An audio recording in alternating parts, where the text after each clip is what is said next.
ចូលឆ្នាំថ្មីនេះគឺថាសុគាគីមឡាងឬក៏កូនអានគឺបង្កការភ្ញាក់ផ្អើលដល់ fan ខ្លាំងមែនទែនបន្ទាប់ពី page ផ្លូវការរបស់ Miss International បាទគឺបានប្រកាសថាគាត់ត្រូវបានតែងតាំងជាបបរកញ្ញាកម្ពុជាសម្រាប់ការប្រកួត Miss International នៅក្នុងប្រទេសជប៉ុននៅក្នុងឆ្នាំ2026នេះបងប្អូនជួយ comment មើលថាតើប្រសិនបើកូនអានចេញទៅប្រកួតលើឆាកអន្តរជាតិក្នុងប្រទេសជប៉ុននៅក្នុងឆ្នាំ2026នេះតើលទ្ធផលរបស់កូនអាននឹងអាចដណ្ដើមលទ្ធផល top បានមកដល់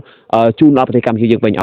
ត់សម្រាប់ខ្ញុំជឿថាកូនអានអាចនឹងបើកប្រវត្តិសាស្ត្រជូនប្រទេសកម្ពុជាយើងបានពីព្រោះបើសិនជាសមត្ថភាពកូនអានប៉ុណ្ណឹងហើយទាំងរូបសម្រស់ទាំងកម្ពស់កម្ពស់ទាំងទឹកមុខទាំងត្រេមុខទាំងទេពកោសល្យប៉ុណ្ណឹងហើយMiss International អន្តរជាតិមិនឲ្យ top ណាមួយដល់ខ្មែរយើងទៀតខ្ញុំហ៊ាននិយាយថាមិនបាច់បញ្ជូនបេក្ខភាពណាទៅទៀតទេបងប្អូនព្រោះស្រុកខ្មែរវាអស់ជំរឿនអញ្ចឹងបើសិនជាលោកអុកញ៉ាចិត្តតំណាងចាត់តាំងបាទកូនអានចេញទៅតំណាងប្រទេសកម្ពុជាក្នុងព្រឹត្តិការណ៍ Miss International ប៉ុណ្ណឹងហើយស្រាប់តែកូនអានបើកទ្វារចូល top ឲ្យកម្ពុជាអត់បានទៀតមានន័យថាកម្ពុជាមិនបាច់បញ្ជូនអ្នកណាទៅទៀតទេបងប្អូនពីព្រោះអីវាអត់ដឹងថារកអ្នកណាដែលល្អ perfect សម្រាប់គណៈកម្មការគាត់ឲ្យបន្ទុកណាហើយការប្រកាសរបស់ page Miss International Cambodia នេះគឺស្របពេលដែលកូនអានទៅតែត្រូវបានបងប្អូនfan ក៏ដូចជាប្រជាប្រដ្ឋខ្មែរអបអរសាទរជាមួយតំណែងធ្វើគាត់គឺថាគាត់បានដើរតួធ្វើជាទេវតាឆ្នាំថ្មីបងប្អូនមិនងាយទេឱកាសធ្វើទេវតាឆ្នាំថ្មីសម្រាប់តារានីមួយសឹងថាអ្នកខ្លះមួយជីវិតអត់មានឱកាសផងប៉ុន្តែកូនអានក៏ត្រូវបានបាទថ្នាក់ជាតិជ្រើសរើសជាទេវតាឆ្នាំថ្មីឥឡូវនេះគឺថា Page International Cambodia នាំដោយដែលទិញសិទ្ធិដោយលោកអុកញ៉ាចិនសំណាងគឺប្រកាសជាបាទតំណាងប្រទេសកម្ពុជាទៅប្រកួតព្រឹត្តិការណ៍នឹងទៀតអញ្ចឹងគឺថានេះគឺជាកាដូដ៏ពិសេសរបស់លោកអុកញ៉ាចិនសំណាងដែលលោកអ្នកបានស្គាល់ហើយគឺថាលោកអុកញ៉ាចិនសំណាងគឺជាអ្នកដែលបង្កើតវិស័យបវរកញ្ញាមួយជាអ្នកដែលលើកស្ទួយវិស័យបវរកញ្ញាមួយនាពេលកន្លងមកឥឡូវនេះគឺថាការចាត់តាំងរបស់គាត់គឺត្រូវបាន fan នឹងចាប់អារម្មណ៍ខ្លាំងមែនទែនខណៈពេលដែលកន្លងមកគឺថាគាត់មានការប្រកួតប្រជែងមានការចាត់តាំងអីជាហូរហែដែរប៉ុន្តែមិនទាន់ទទួលបានលទ្ធផលជាផ្លូវការនៅក្នុងការប្រកួត Miss International ក្នុងប្រទេសជប៉ុននាពេលកន្លងមកប៉ុន្តែសម្រាប់ឆ្នាំ2026នេះ fan ក៏ដូចជារូបខ្ញុំអត់ផ្ទាល់គឺថាជឿជាក់ 100% ជឿថាកូនអានពិតជាមិនធ្វើឲ្យអ្នកគាំទ្រខកបំណងទេដោយសារតែទេពកោសល្យសមត្ថភាពគឺថាកូនអានអាចទៅប្រកួតប្រជែងនៅលើឆាកអន្តរជាតិបាននៅក្នុងព្រឹត្តិការណ៍ Miss International មួយនេះបងប្អូនអញ្ចឹងបើថា Miss International នេះគេអត់ត្រូវការទេដូចថាជនជាតិខ្មែរមុខបែបកូនកាត់មុខអីនេះភាគច្រើនដូចមិនសូវត្រូវចិត្តរបស់គេព្រោះថាគេចង់ឲ្យបេក្ខភាពនេះគឺចេញមកគ្រាន់តែគេកលេចឃើញត្រីមុខគឺគេដឹងតែជាតិសាសន៍អីមួយតែម្ដងអញ្ចឹងអ្នកកូនអានគេកលេចមកគេដឹងតែខ្មែរដឹងតែ Cambodia អត់ច្រឡំកូរ៉េចិនជប៉ុននេះណាទេអញ្ចឹងសមត្ថភាពគាត់ត្រីមុខគាត់កម្ពស់កម្ពស់របស់គាត់ហើយនឹងប្រជាប្រិយភាពដ៏ខ្លាំងរបស់គាត់នៅក្នុងបណ្ដាញសង្គមខ្ញុំជឿថាការជ្រើសរើសរបស់លោកអុកញ៉ាចិនសំណាងអត់ធ្វើឲ្យ fan ខកបំណងទេ fan របស់កូនអានជួយ share ឲ្យកូនអានមួយទាំងអស់គ្នាព្រោះថាបងប្អូនយើងតែងតែចង់ឃើញបាទនារីខ្មែរម្នាក់នេះដែលតែងតែចូលរួមលើកស្ទួយសិល្បៈវប្បធម៌ខ្មែរនៅពេលកន្លងមកនោះមានឱកាសបានទៅតំណាងឲ្យប្រទេសកម្ពុជានៅលើឆាកអន្តរជាតិឥឡូវឱកាសរបស់គាត់បានមកដល់ហើយគឺត្រូវបានលោកអុកញ៉ាចិនសំណាងដែលជាម្ចាស់ហាង Pixi SNJ គឺថាសម្រេចបាទតែងតាំងជា Miss International Cambodia សម្រាប់ការប្រកួតក្នុងឆ្នាំ2026នេះនៅក្នុងប្រទេសជប៉ុនអញ្ចឹងនៅក្នុងមុនពេលតែងតាំងបងប្អូនណាឃើញមានការផ្គូផ្គងជាច្រើនថាបបរកញ្ញានេះបបរកញ្ញានោះបេក្ខភាពនេះបេក្ខភាពនោះតែលទ្ធផលចុងក្រោយគឺបានទៅលើកូនអានអញ្ចឹងអបអរសាទរដល់កូនអានខ្លាំងមែនទែនអញ្ចឹងហើយតាមការប្រកួតគឺថាគឺនឹងគេថានឹងរៀបចំឡើងនៅក្នុងខែ November បាទគឺខែវិច្ឆិកាក្នុងពេលខាងមុខនេះហើយបានក្នុងប្រទេសជប៉ុនដែលយើងជឿជាក់ថាកូនអានមានពេលច្រើនមែនទែននៅក្នុងការរៀបចំខ្លួនហើយជាក់ស្ដែងគឺថាលោកអុកញ៉ាចិនសំណាងក៏លោកបានផ្ដល់គេថាការឆ្លើយតបជាមួយកាន់ផ្ទះតារានឹងខ្លះដែរលោកថាហេតុផលដែលធ្វើឲ្យក្រុមការងារក៏ដូចជាគណៈកម្មការគេថាអ្នកទិញ license Miss International Cambodia ដែលមានលោកអុកញ៉ាគឺជាគេថាជាអ្នកគ្រប់គ្រងណាជ្រើសរើសកូនអាននឹងមិនមែនសុកគាត់ជ្រើសរើសទេមិនមែនដោយសារតែកូនអានល្បីដោយសារតែកូនអានមាន fan ច្រើនគាត់ជ្រើសរើសគឺមិនមែនទេគឺដោយសារតែឆន្ទៈហើយនឹងភាពមោះមុតរបស់កូនអានផ្ទាល់តែម្ដងគឺថាកូនអានក្រោយពេលដែលគណៈកម្មការគេថាពិភាក្សាដើម្បីជ្រើសរើសគាត់គឺថាគាត់មានឆន្ទៈមួយបង្ហាញឲ្យគណៈកម្មការមើលឃើញអំពីគេហៅថាការតាំងចិត្តមួយតែម្ដងថារាល់អាទិត្យគឺថាគាត់តែងតែប្រើពេលវេលា4ថ្ងៃជាមួយនឹងគណៈកម្មការដើម្បីទៅវឹកហាត់ដើម្បីទៅរៀបចំខ្លួនដើម្បីទៅគេថាទៅទទួលយកនៅបទពិសោធន៍ផ្សេងពីការប្រកួតហ្នឹងបងប្អូនណាមានន័យថាគាត់រីកឌីហើយជាស្រេចមានន័យគាត់ត្រៀមខ្លួនតាំងពីចម្ងាយដែលខុសអំពីបេក្ខភាពខ្លះតែគាត់អាងថាគាត់ល្បីហើយគាត់អាងថាគាត់មានទេពកោសល្យហើយដែលគាត់អាងថាគាត់មានសមត្ថភាពហើយមាន fan ហើយគាត់រៀងមើលស្រាលការប្រកួតអីចឹងទៅបាទមិនសូវឲ្យតម្លៃទៅលើគណៈកម្មការប៉ុន្តែសម្រាប់កូនអានគឺថាលោកអុកញ៉ាចិនសំណាងលោកបានឆ្លើយតបមកខាងផ្ទះតារាគឺថាល្អខ្លាំងណាស់ ល្អលើសអំពីអ្វីដែលគាត់រំពឹងទុកបាទពីព្រោះអីពេលខ្លះគាត់គិតដែរគាត់គិតថាបេក្ខភាពដែលល្បីដែលល្អដែលខ្លាំងពេលខ្លះអាចនឹងមិនសូវជាឲ្យតម្លៃទៅលើអ្នករៀបចំទៅលើគណៈកម្មការអាចមើលស្រាលការប្រកួតអញ្ចឹងតែសម្ពូនអានគឺអត់ទេ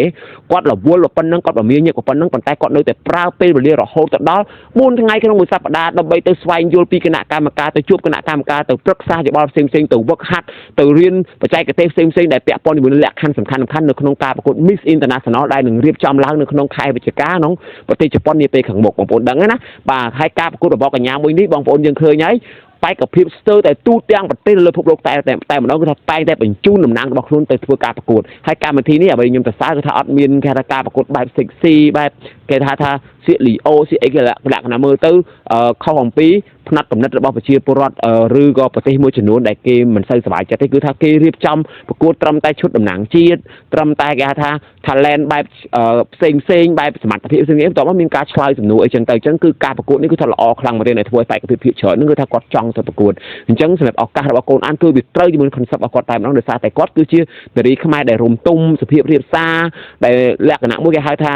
មនុស្សដែលមិន sexy មិនលយឆៃអីចឹងណាបើឲ្យស្របពេលដែលគាត់ក៏ជានាដការីល្បាំដែលមានទេពកោសល្យតែទៀតអញ្ចឹងថា talent របស់គាត់គឺថាយកទៅគឺថាអាចទទួលបានការចាប់អារម្មណ៍ហើយនឹងធ្វើឲ្យគេកាន់តែស្គាល់ពីកម្ពុជាព្រោះថាកម្ពុជារបស់យើងបាទគេស្គាល់ខ្លាំងគឺតាមរយៈវប្បធម៌តាមរយៈគេហៅថាប្រាសាទក៏ដូចជាតាមរយៈគេថា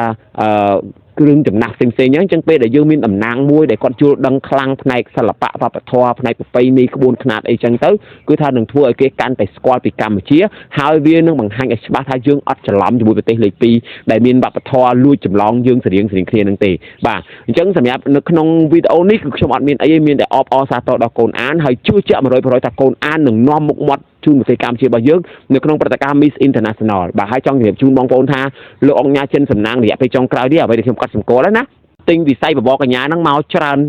មែនតើបាទមានទាំង Miss International ដូចជាមានតែគ្រាន់តែយើងអត់ទាន់បានដឹងជាផ្លូវការដោយសារគាត់អត់ទាន់ធ្វើពិធីប្រកាសណាប៉ុន្តែគាត់មានការទិញ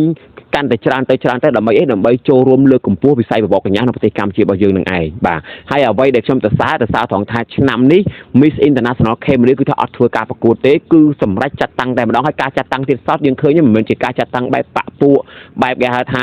បែបខ្សែតយោអីទេគឺថាចាត់តាំងគឺចាត់តាំងត្រូវអារម្មណ៍ fan តែម្ដងត្រូវគោលដៅរបស់អ្នកចង់បានតែម្ដងបាទហើយកូនអានទៀតសោតគឺថាស័ក្តិសមបំផុតនៅក្នុងការតំណាងឲ្យប្រទេសកម្ពុជាទៅកាន់ Miss International ព្រោះថា Miss International នេះគឺជាមីមួយដែលសភាពរាបសារតំណាងឲ្យជាតិសាសន៍នីមួយៗគឺថាគឺជាការប្រកួតរបស់កញ្ញាដែលឆ្លុះបញ្ចាំងពីសិល្បៈវប្បធម៌បាទប្រពៃណីក្បួនខ្នាតរបស់ជាតិសាសន៍នីមួយៗអញ្ចឹងបេក្ខភាពបេក្ខជនដែលទៅប្រកួតតតែគាត់យល់ដឹងអំពីសិល្បៈវប្បធម៌របស់ជាតិសាសន៍របស់ខ្លួនឯងនោះច្បាស់ទៅមានលទ្ធផលល្អត្រឡប់មកវិញអញ្ចឹងបេក្ខភាពយើងមុនយើងមិនមានន័យថាគាត់អត់យល់ដឹងទេមិនមានន័យថាគាត់អត់ទាន់មានសមត្ថភាពប៉ុន្តែអាចថាមិនទាន់តាក់ចិត្តតាក់អារម្មណ៍របស់គណៈកម្មការបានអញ្ចឹងសម្រាប់កូនអាន fan យល់ថាយ៉ាងម៉េចដែរនៅពេលដែលត្រូវបានផេកផ្លូវការរបស់ Miss International Cambodia ដែលគ្រប់គ្រងដែលដឹកនាំដោយលោកអង្គញាចិនសំណាងដែលជាម្ចាស់ហាង Pixie SNJ បានប្រកាសជាផ្លូវការថាគាត់គឺជាបេក្ខភាពតំណាងប្រទេសកម្ពុជាដោយមិនបាច់ធ្វើការប្រកួតនោះបងប្អូនជួយខមមិនមើលថាតើប្រសិនបើកូនអានចេញទៅប្រកួតលើឆាកអន្តរជាតិក្នុងប្រទេសជប៉ុននៅក្នុងឆ្នាំ2026នេះតើលទ្ធផលរបស់កូនអាននឹងអាចដណ្ដើមលទ្ធផល top បានមកដល់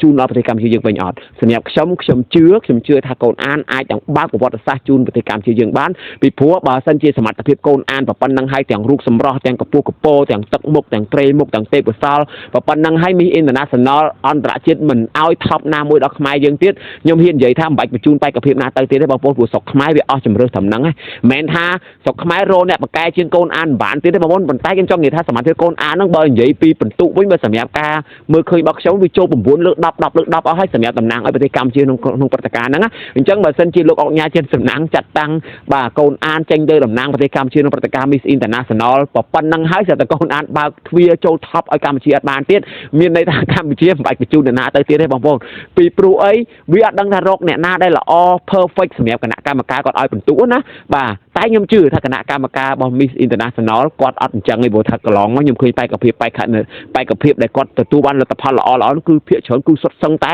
លក្ខណៈសម្បត្តិដូចកូនអានអញ្ចឹងមានន័យគឺជាបុគ្គលល្បីនៅក្នុងប្រទេសគឺជាអ្នកដែលយល់ដឹងច្រើននៅសិល្បៈវប្បធម៌នៃជាតិសាសន៍របស់ខ្លួនហើយសំខាន់គឺរូបសម្រស់ស្រស់ស្អាតសុសភាហើយសំខាន់គឺភាពក្លាហានអញ្ចឹងសម្រាប់កូនអានគឺគាត់មានអស់ហើយបងប្អូនណាមានអស់ហើយអញ្ចឹងព្រោះថា Miss International នេះគេអត់ត្រូវការទេដូចថាជនជាតិខ្មែរមុខបែបកូនកាត់មុខអីនេះភាគច្រើនដូចមិនសូវត្រូវចិត្តរបស់គេព្រោះថាគេចង់ឲ្យបែកភាពនេះគឺចេញមកគាត់គេក៏លេខឃើញត្រីមុខគឺគេដឹងតែជាតិសាសន៍ឯមួយតែម្ដងអញ្ចឹងតែកូនអានគេក៏លេខមកគេដឹងតែខ្មែរហើយដឹងតែ Cambodia អត់ច្រឡំកូរ៉េចិនជប៉ុននេះណាទេអញ្ចឹងសមត្ថភាពគាត់ត្រីមុខគាត់កពស់កពស់របស់គាត់ហើយនឹងប្រជាប្រិយភាពដ៏ខ្លាំងរបស់គាត់នៅក្នុងបណ្ដាញសង្គមខ្ញុំជឿថាការជ្រើសរើសរបស់លោកអុកញ៉ាចិនសំណាងអត់ធ្វើឲ្យ fan team ខកបំណងទេអញ្ចឹងយើងចាប់ផ្ដើមតាមដានបន្តទៀតហើយការប្រកាសរបស់ Miss International ហើយការប្រកាសរបស់ page Miss International Cambodia នេះគឺស្របពេលដែលកូនអានទៅតែត្រូវបានបងប្អូនfan ក៏ដូចជាប្រជាប្រដ្ឋខ្មែរអបអរសាទរជាមួយតំណែងធ្វើឲ្យគាត់គឺថាគាត់បានដើរតួធ្វើជាទេវតាឆ្នាំថ្មីបងប្អូនមិនងាយទេឱកាសធ្វើទេវតាឆ្នាំថ្មីសម្រាប់តារានីមួយសឹងថាអ្នកខ្លះមួយជីវិតអត់មានឱកាសផងប៉ុន្តែកូនអានក៏ត្រូវបានបាទថ្នាក់ជាតិជ្រើសរើសជាទេវតាឆ្នាំថ្មីដែលទើបតែធ្វើពិធីទទួលមុននេះបងប្អូនណាអញ្ចឹងវាចឹងវាជាកដោផ្ទួនទី1គឺកដោផ្ទួនបាទដោយសារតែគាត់បានតំណែងជាទេវតាឆ្នាំថ្មីដែលអ្នកណាក៏អបអរសាទរហើយឥឡូវនេះគឺថា Page International Cambodia ដែលដឹកនាំដោយទិញសិទ្ធិដោយលោកអុកញ៉ាចិនសំណាងគឺប្រកាសជាបាទតំណាងប្រទេសកម្ពុជាទៅប្រកួតព្រឹត្តិការណ៍នឹងទៀតអញ្ចឹងគឺថាផ្ទួនអញ្ចឹងកដោពីផ្ទួននេះខ្ញុំជឿថាកូនអាននឹងកាន់តែមានកម្លាំងចិត្តនៅក្នុងការធ្វើឲ្យវិស័យបរកញ្ញាខ្មែរកាន់តែល្បីនឹងធ្វើឲ្យ fan ដែលគាំទ្រកញ្ញាកាន់តែផ្ទុះការគាំទ្រឲ្យប្រទេសតាមដានណាថាតើចាប់ពីពេលនេះតទៅរហូតដល់ចុងឆ្នាំ2021មុនពេលដែលគាត់ចេញទៅប្រកួតនៅប្រទេសជប៉ុនហ្នឹងតើកូនអាននឹងមានការវិវត្តកម្រិតណាខ្លះពាក់ព័ន្ធជាមួយនឹងការដើរ catwalk ក៏ដូចជាQ&A ផ្សេងព្រោះថាឥឡូវនេះឮថាគាត់ប្រឹងខ្លាំងណាស់ឮសូរតែគាត់ខំខ្លាំងណាស់មានន័យថាគាត់ប្រឹងធ្វើឲ្យស័ក្តិសមជាមួយនឹងការប្រកួតដែលគេចង់បានអញ្ចឹងយើងតាមដានមើលថាតើចាប់ពីពេលនេះទៅតើកូនអានមានការវិវត្តកម្រិតណាដើម្បីឈ្មោះទៅបើកទ្វារថប់ឲ្យប្រទេសកម្ពុជាក្នុងព្រឹត្តិការណ៍ Miss International នៅក្នុងប្រទេសជប៉ុននាខែវិច្ឆិកានៅក្នុងឆ្នាំ2026នាពេលខាងមុខនេះបងប្អូនចាឥឡូវនេះយើងបានឃើញថាគឺសមិទ្ធផលពីសប្បុរសធម៌ពីខាងហាងលក់មាសពេជ្រ CSNJ ចូលមូលនិធិជាមួយនឹងសម័យរំចាបានឧបត្ថម្ភនៅបន្ទប់ទឹកក៏ដូចជាកន្លែងលាងដៃហើយនឹងឧបករណ៍សម្ភារៈសិក្សាដបទឹកជូនទៅដល់បងប្អូនដែលមកហាត់ហើយជាពិសេសគឺទឹកចម្រោះអញ្ចឹងពុកម៉ែបងប្អូនទាំងអស់គ្នាកុំភ្លេចចូលរួមជាមួយនឹងសម័យរំដើម្បីធ្វើឲ្យទីក្រុងរុនតាឯកចាទីក្រុងថ្មីតែឥឡូវនេះកំពុងតែអភិវឌ្ឍអញ្ចឹងសង្ឃឹមថាពុកម៉ែបងប្អូននឹងចូលជាមួយនឹង Dancing អានដើម្បីជាប្រយោជន៍រួមជួយទៅដល់បងប្អូនក៏ដូចជាជួយថែរក្សាសម្បត្តិវប្បធម៌ទី1ហើយទី2ក៏ជួយទៅដល់បងប្អូនដែលជាសសរទ្រូងកម្ពុជាយើងឲ្យគាត់មានកម្លាំងទឹកចិត្តហើយការអភិវឌ្ឍនៅក្រុងរុនតាឯកនេះគឺសង្ឃឹមថាទៅមុខទៀតនឹង